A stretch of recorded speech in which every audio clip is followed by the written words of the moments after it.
All right, welcome. Happy Thursday. I had a friend who used to say Happy Friday Eve. I feel that. Got an example from the Blue Cliff Record this evening. This is it's a translation of koans that come out of the golden age of Zen in China, which is from about 600 to about 950 CE. So these come to us from a long way off, over 1,000 years old. So this is case 79, and the capping verse says, "When the great function manifests, it does not keep to standard rules, capturing alive without exerting superfluous effort. But tell me, who has ever been this way?" And here's the example. A monk asked Toshi, "Is it true that all sounds are the voice of Buddha?" Toshi said, "Yes." The monk said, "Don't fart." Toshi hit him. Another question was, "Is it true that coarse words and fine speech all end up at ultimate truth?" Toshi said, "Yes." The monk said, "Can I call you an ass?" Toshi hit him. What is going on here? So it seems like to me there's a couple things going on here. Right? One is the teacher is affirming, Toshi is affirming that coarse sounds and words and fine words all end up at the same place. Right? Where is that same place?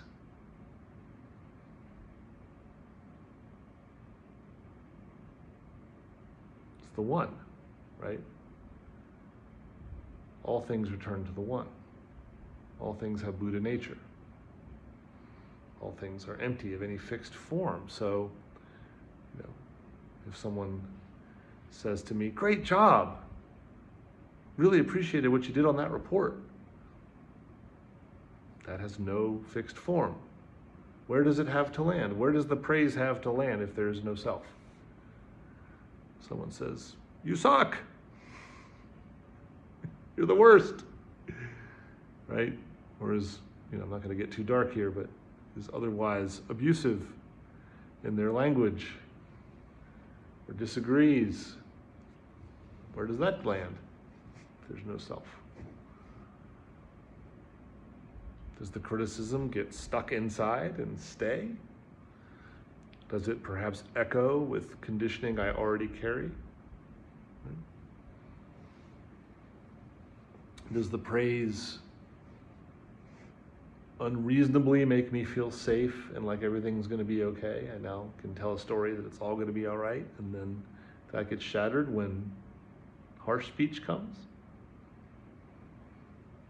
So Toshi's onto something here, right?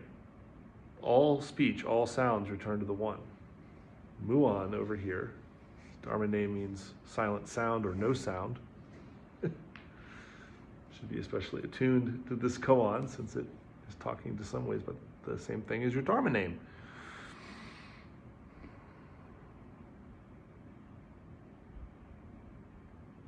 So how can I attain that? How can I attain that all sounds return to the one? We take refuge in the Buddha. We take refuge through our meditation in the place in which there is no fixed thing, in the absolute. And when we do that, we can allow all of those words and concepts and ideas to fall away, including self-judgments, including others' judgments, including pleasing others, including fear about being displeasing to others. The other monk says, "Can I call you an ass?" And one of the things that the student-teacher relationship in Zen encourages over time is a kind of closeness, right, where the teacher and the student really see face to face, including each other's flaws. You're holding up a mirror. I have a teacher and he holds up a mirror to me, right? Just recently he was like, "You stopped recording your talks. You should start recording them again." I can't give you feedback if I can't hear your talks. You know, and I was talking about the technological issue, this and that, and that's fair enough, but it's like, well, find a way to do it. And I was like, I will. So now we're recording today, right? Holding up a mirror. We all need that. Helps us see what we're holding on to and what we can let go of. And within that, there can be kind of an irreverence, right? Because we don't want to put the teacher on a pedestal, right? That is just another kind of identification. And so there can be, you know, especially in the context of koan study, there can be this kind of humor and silliness and poking and joking. And yet there's also reverence because it's a spiritual relationship. It's a student-teacher relationship.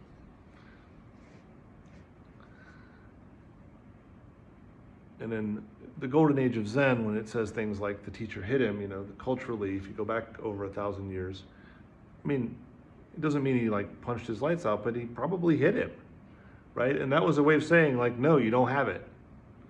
And, you know, I won't ever be hitting any of you. You know, the practice has evolved quite a bit in the last millennia. But I think it's important to hear the message in the hit rather than getting stuck on, you know, well, you shouldn't hit people. Like, because again, now we're in a fixed place. Like, that was appropriate 1,000 years ago. Not so much now. But what's he saying? Why is he hitting them, right? We're talking about farts and calling the teacher an ass, you know. Because you can go down kind of an intellectual road here and you could say like, well, I mean, the teacher shouldn't be offended by anything because aren't they awake and shouldn't they, you know, realize no self and it doesn't matter what people call you. And didn't the first part of the talk just talk about the fact that I shouldn't care about what people call me? And I should let that go and let it return to the one? So then why is the teacher hitting them? Well, the teacher's hitting them because the teacher also has an obligation as a teacher to correct the student and correct their understanding. So that asks the question, well, what understanding is being corrected here, right? The students are pretty astute because they're asking, like, what is the, you know, do even coarse things return to the one? They have some sense that that's a thing. And so what they're getting wrong is they're being rude, right? Just because it's all the same doesn't mean you should be rude, right? Because it's not all the same, it's all one. Because emptiness is also form. So it is what it is. Rude is rude, nice is nice, up is up, down is down. Everything has a non-fixed form. But it still has a form, right? There it is. So here we are. So because of that, they're talking about the form as emptiness side. But what he's saying is you're getting too far in that direction. That's part of the teacher's job, is to bring them back and say, hey, all things being equal, you know, from the point of view of the absolute, it doesn't matter whether I spit on the Buddha or I bow to the Buddha, but from the point of view of the relative and from where my heart sits, I prefer to bow.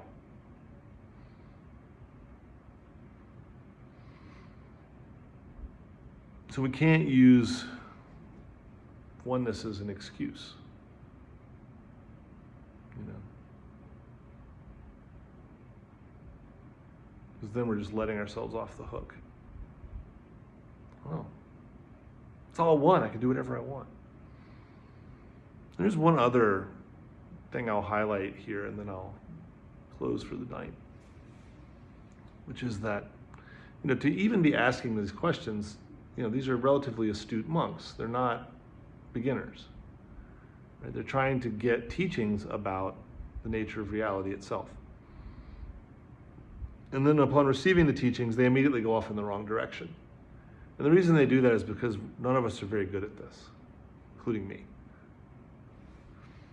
So when you feel disheartened by the fact that practice is challenging or that human life is difficult or that you keep running across the same issue and having to work through it again, it's okay. The nature of our existence is that it's challenging.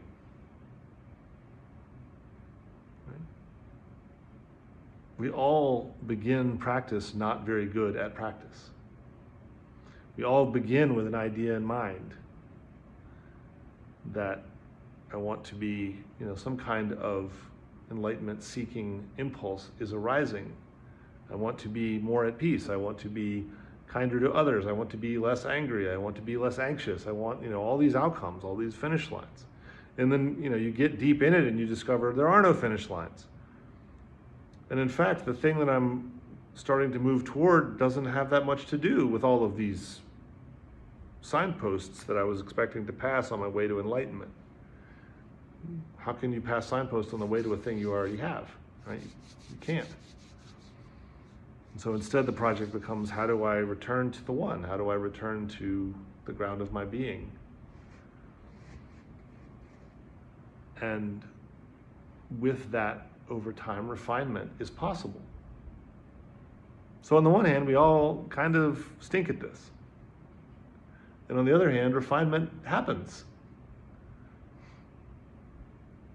Over time, right? Sit, come back, come back, come back, come back. What happens? It becomes more natural. The mind calms. The body calms. It becomes more natural to see the connection between you and everything else and to experience it. And experiencing that connection changes how you respond to literally everything.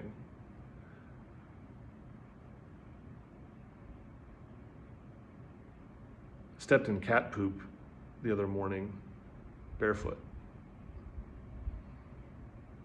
And I don't mean to brag, but I think my practice might be helping because I didn't respond.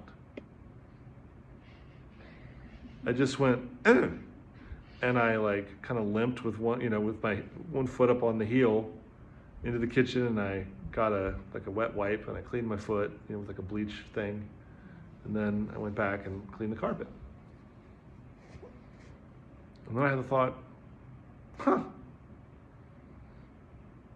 because in the past, I would have been cussing or,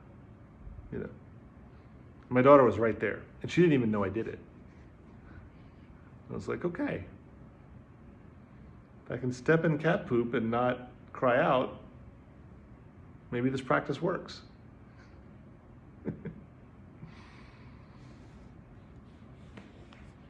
So I'll read you the poem and then we'll stop.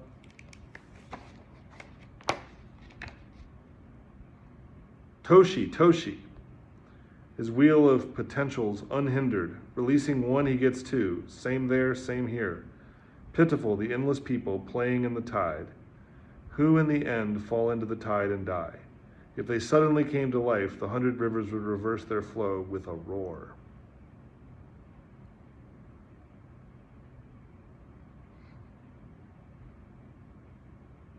Pitiful the endless people playing in the tide.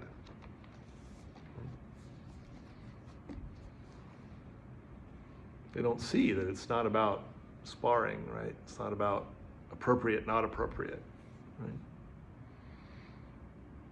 It's not about winning or losing or political parties, right? All of those things collapse.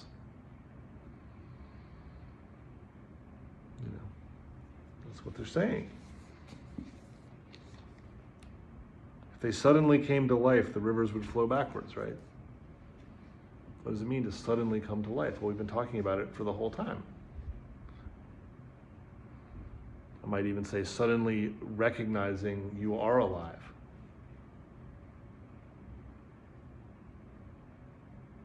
Because if they see it, they don't need to be like, oh, it's a fart. Oh, well, can I call you an ass? Right? Haha, look how clever I am.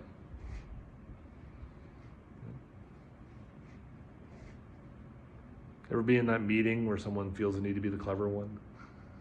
How off-putting that, Yeah.